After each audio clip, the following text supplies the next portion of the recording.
HUAWEI Mate 20, and let me show you how to clear browsing data on the following device.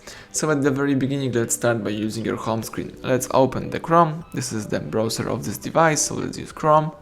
Use this more key and select here the settings.